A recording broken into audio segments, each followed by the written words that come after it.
How are you today? I'm doing good. I'm good. It's good to be here. Excellent, excellent. So, I want you to first, talk a little bit about yourself. What arcade do you operate? Like, how did you get started in all this? Like, give us your story. Yeah, well, I guess if we're gonna start, we'll start all the way back. So, as being a 90s kid, I was always fascinated by 3D graphics, like the first ever PlayStation. So then later on, obviously when the Oculus DK1 came out, I was fascinated by it because I knew that this was the real start for virtual reality. So I followed it very carefully and researched it to the point where when the first Oculus Rift came out, I was one of the first people to get it. I pre-ordered it, and I even built my high-end PC at the time just to get into VR. That's how mad I was about it. So then naturally, obviously, having the headset, and for most people, they couldn't use VR without having a PC. So I had a lot of my friends and my family come over and try it out, and that was initially what sparked it. Was I loved showing people virtual reality for the first time, seeing their faces light up and them get to experience and immerse themselves in a totally different world for the first time.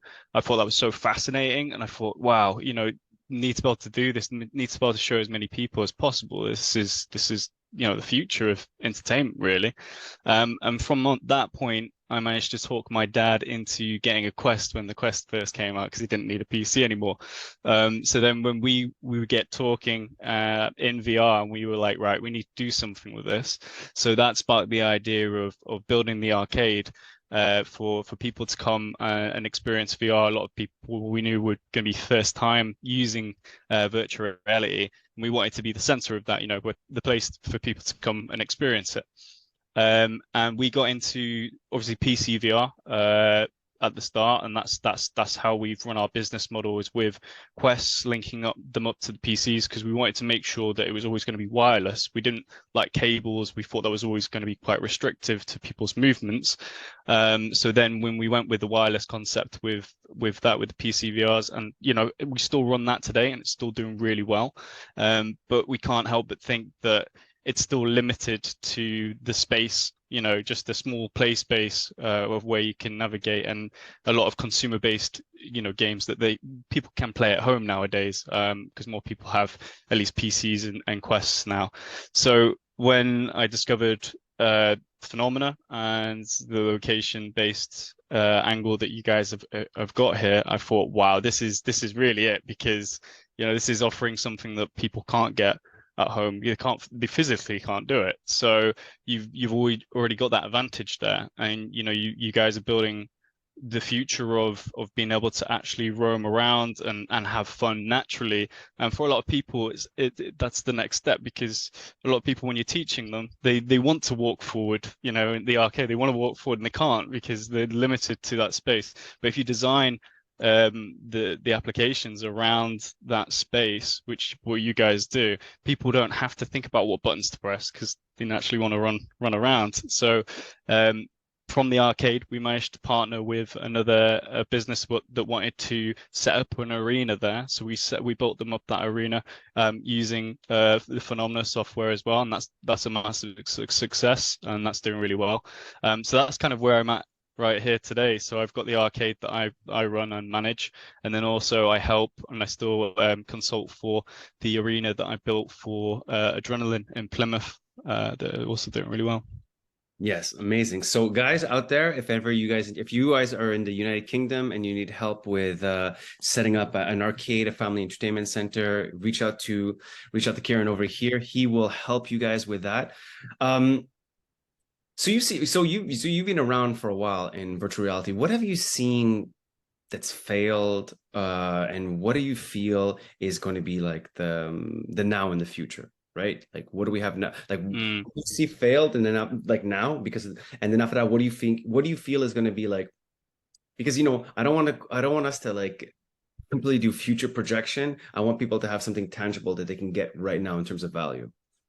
Yeah, I think that some of the things that definitely failed was stuff like Google Cardboard and sticking your phone in a headset, pretending that that's really VR when it's not. So I think there was a lot of gimmicks around that, and there's a lot of companies that just try to get in and capitalize off something as easy as possible, and sort of dampen that experience there. But what I really see as the future is being able to fully utilize these devices, these headsets, with the software, and make it so it's more natural to people, right? So they can pick it up and play it because it feels almost just real to them. That's what we're trying to get to, and I think we're getting very close to it now. So I do think location-based entertainment is 100% the future of entertainment as a whole, right? Especially commercially. I almost see it as the next level of like cinema type experience, right? So you go take your family to the cinema to go watch a film. Instead, now I think there's another element where with virtual reality, you could take your family on an experience. Maybe you're going through jungle and you've got to fight off, some enemies and stuff like that. I think that's still a fun day out for a lot of families, and I think it's a great activity in that sense. And I think we're starting to get there now with virtual reality, commercial entertainment, and sort of taking it to the next level. Do you feel that free roam virtual reality is something that is only for VR arcade owners, or do you think it's something that can work as well for family entertainment centers, amusement parks? Is it super niche, or do you think it has No, No, I think it's a lot more broad than that. I think it's anywhere from like, fairs, like arcade places like that, or even just activity zones, or just businesses that want to have something that's an active kind of zone for families, really. Even at a bar, even if you've got a bar, maybe it's nice neon. It's got neon lights. It's quite futuristic, something like that. You could easily add, as long as you've got the space. And bear in mind, you can do 5x5 now, 5x5 meters.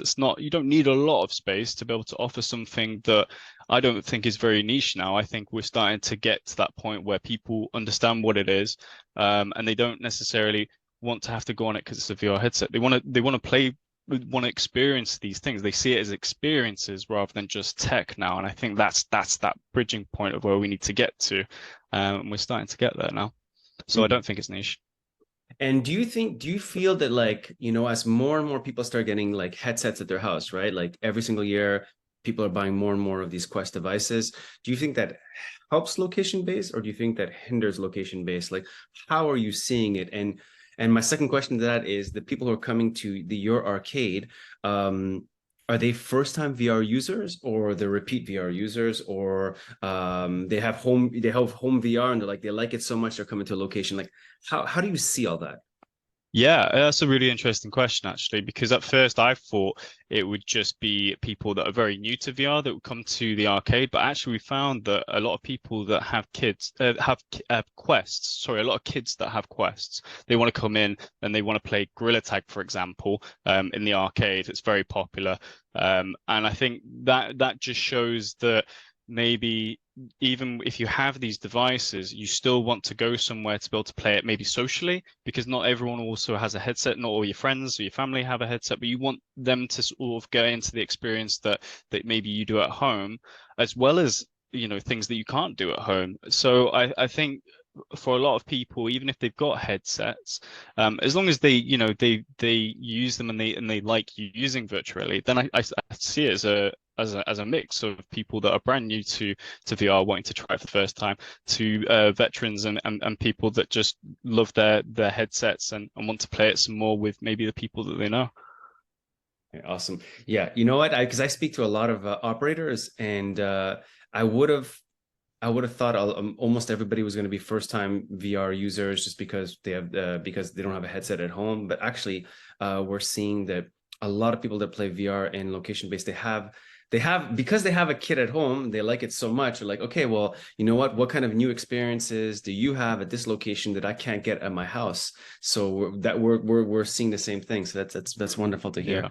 Yeah, and also speaking about it, is what I've noticed from my time with the arena is a lot of people, when they're experiencing location-based free roam for the first time, when they can fully walk around, they'll come back and they'll bring their friends, because they'll bring their friends or they'll bring their family, because they want them to experience that as well, like maybe that next level. Maybe their friends have virtual reality headsets but haven't used them to the fullest amount, or have never tried free roam experience, and you'll find that those people, they'll start talking to their friends, and you'll see them come back again with new people. It's cool.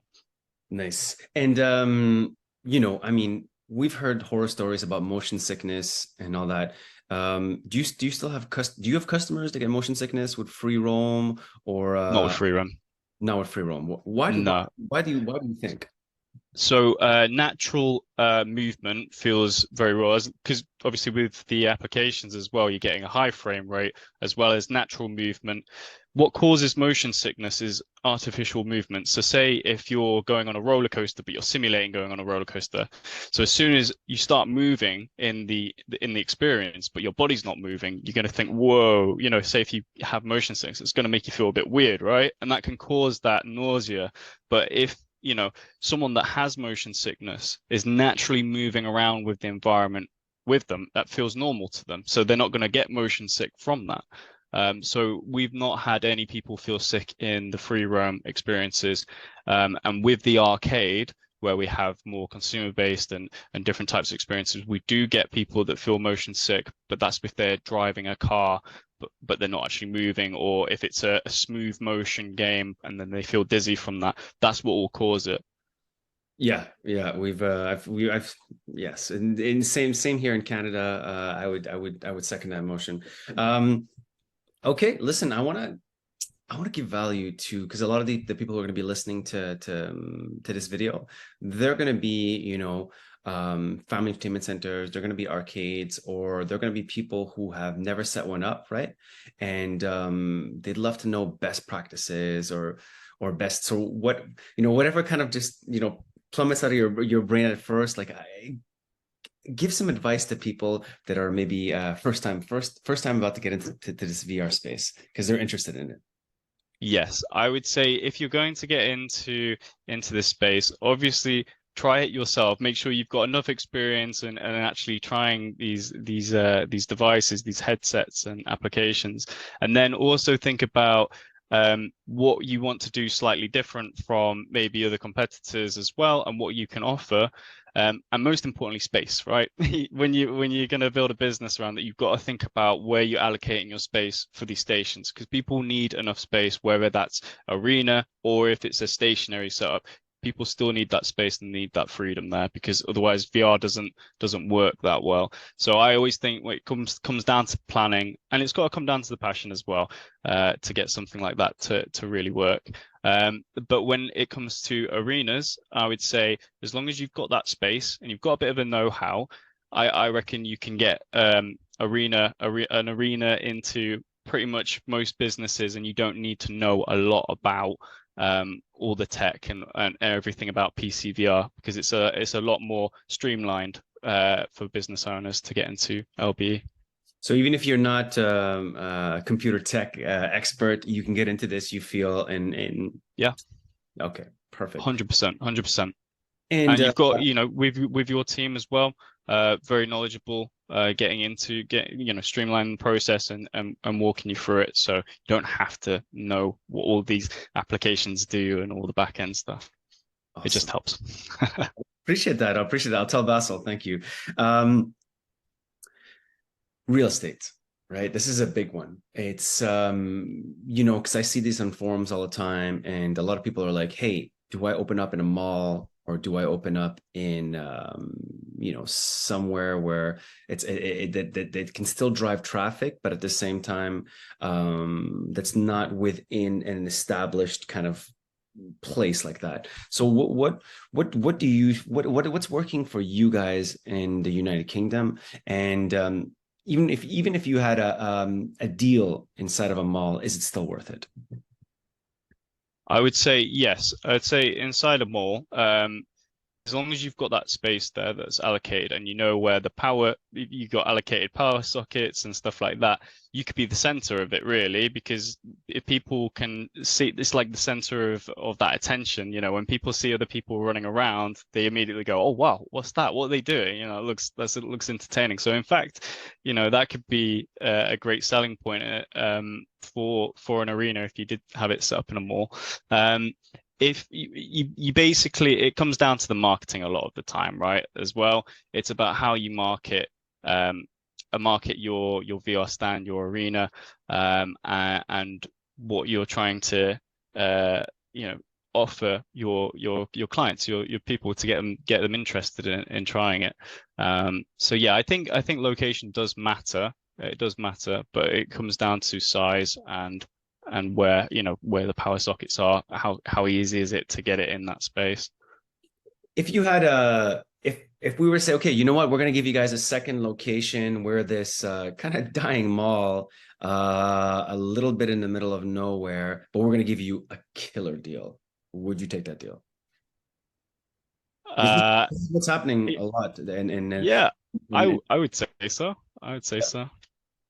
and then how would you help drive people in? Would you just be like, okay, well, we're gonna develop a really great strategy on ad spending, or like how would you do it exactly? Well, it would stand out. It would definitely stand out from the rest of the mall, right? Wouldn't it? I mean, obviously, you'd hope that people are coming in to the mall itself, but with the lights, the especially with the Arena Pro, I mean, it lights up, it looks great. It can attract people from a distance. So yeah, I think it sells itself 100%, and in fact, probably gets more people into the mall as long as they can see it. Absolutely, absolutely. And what else can you what can you tell us about ROI? You know what I mean? Like because there's kind of like two trends that we're seeing right now. There's the obsession with having this attraction that has got the smallest amount of footprint possible that yields them the most amount of ROI. But then after that, if you have a bunch of those one right next to each other, what is the value, right? And then another attraction that has a larger footprint that has not quite as many people that can go in, but the experience is 10x better than something that's compact right one to next other. How do you guys navigate all that?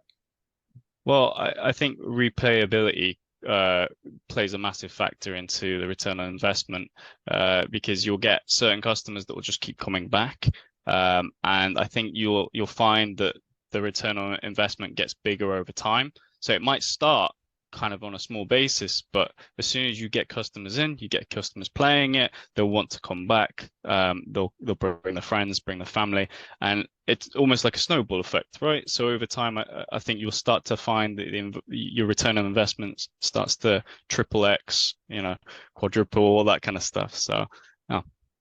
Perfect. And then are okay, like let's say you have a customer, they came in, they had a blast, right? They loved it. They love the free roam experience. When they come back, are they playing the same game or are they playing new games? Well, is there any trend that you're seeing?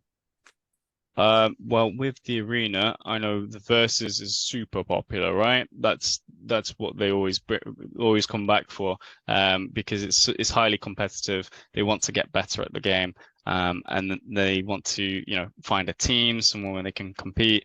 And we have it where, groups, there might be a group of two, a group of three, and there's another group of two, or a group of three that aren't necessarily part of the same pact, but they'll go in at the same time to compete against each other. So yeah, I think that the games are the things that matter to people, the experiences, and why they come to the arena or the venue in the first place. Perfect. So you're seeing replayability on free roam experiences and less on Yes. coin ops or on room scale ones, right? Yeah, 100%. We see more players return on the free roam than we do in just our arcade as well. Even though our arcade has like 45 games on offer, um, people want to come back for something that they can't necessarily get anywhere else. So. That's what we're seeing as well.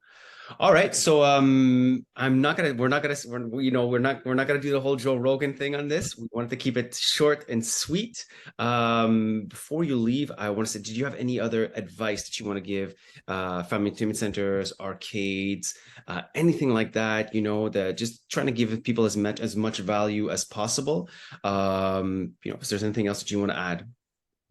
Yeah, I think definitely to do as much research as possible and get the experience under your belt with this type of stuff. It always helps. You've got to have a little bit of a passion there to get into any type of industry. Otherwise, why would you do it in the first place besides the money? So Yeah, I think virtual reality is always changing as well. It's always very exciting. So if you do get into this industry, you'll find it's ever changing, and there's always going to be so much you can build off that one foundation for starting the business in the first place. So yes, that's my one bit of advice to most people. Awesome, awesome. And to other free roam creators right now, like it's you're seeing right now, like different platforms that are emerging. You're seeing different content that's kind of coming. What are people asking for? Like, okay, imagine someone came into your center, Kieran. They played the game, they loved it, and then they say, "Hey, do you have a game?" Escape room. It's always escape room.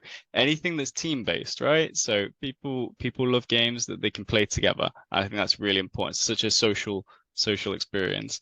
So yeah, escape room or some sort of zombie game, something like that, where they can go as a team. They want to go in as a team together. Go as a team. Then is it mostly they want to play together or they want to play against each other? Which one are you But seeing? Both, right? both. Yeah, 100% both. I don't think it's one more than the other. I think it's very leveled out. Perfect, perfect. Okay, well, listen, I'm not going to take any more of your time. Thank you so much for That's a pleasure. being part of this conversation. I really appreciate it. I appreciate the value you're giving to others. It's very nice. And guys, like I said, if ever you guys need any help setting up your stuff out in United Kingdom, please reach out to Kieran. He's going to help you. Actually, even maybe if they're in Europe, is that still okay? Yeah. In Europe, anywhere in Europe. Okay, wonderful. All right, guys. My reach out to my LinkedIn, Kieran Walton, or yeah, just message me on there or find my socials, and we'll get you hooked up. Awesome, man. I'm going to leave the description on the bottom for you guys to be able to reach him if ever you want to open up your own space. This is the man. I'm going to show in some B-roll, some of the stuff that he did, that these guys have done. It is spectacular. All right. And Thank with you. that, guys, take care. Have a nice day. See ya. Bye.